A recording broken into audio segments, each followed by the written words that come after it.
സൗകര്യപ്രദമായ രീതിയിൽ വികസന പദ്ധതികൾ ആസൂത്രണം ചെയ്യുന്നതിനായി കേരള ഗവൺമെന്റ് രൂപീകരിച്ച ഉന്നതാധികാര സമിതിയാണ് കേരള സംസ്ഥാന ആസൂത്രണ ബോർഡ്.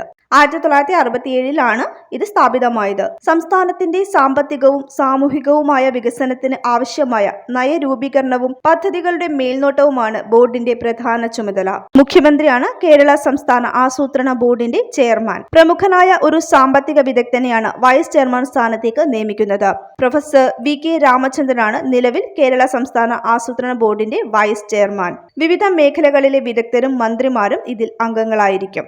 സംസ്ഥാനത്തിന്റെ വികസന ഫണ്ട് എങ്ങനെ വിനിയോഗിക്കണം എന്നതിനായുള്ള വാർഷിക പദ്ധതികൾ തയ്യാറാക്കുക, എല്ലാ വർഷവും ബജറ്റിനു മുന്നോടിയായി സംസ്ഥാനത്തിന്റെ സാമ്പത്തിക സ്ഥിതി വിവരിക്കുന്ന ഇക്കണോമിക് റിവ്യൂ പ്രസിദ്ധീകരിക്കുക, ജനകീയ ആസൂത്രണം വഴി തദ്ദേശ സ്വയംഭരണ സ്ഥാപനങ്ങൾക്ക് പദ്ധതികൾ തയ്യാറാക്കാൻ ആവശ്യമായ മാർഗനിർദ്ദേശങ്ങൾ നൽകുക, ഇവയാണ് സംസ്ഥാന ആസൂത്രണ ബോർഡിന്റെ പ്രധാന ചുമതലകൾ. തിരുവനന്തപുരം പട്ടത്തുള്ള യോജന ഭവനാണ് സംസ്ഥാന ആസൂത്രണ ബോർഡിന്റെ ആസ്ഥാനം.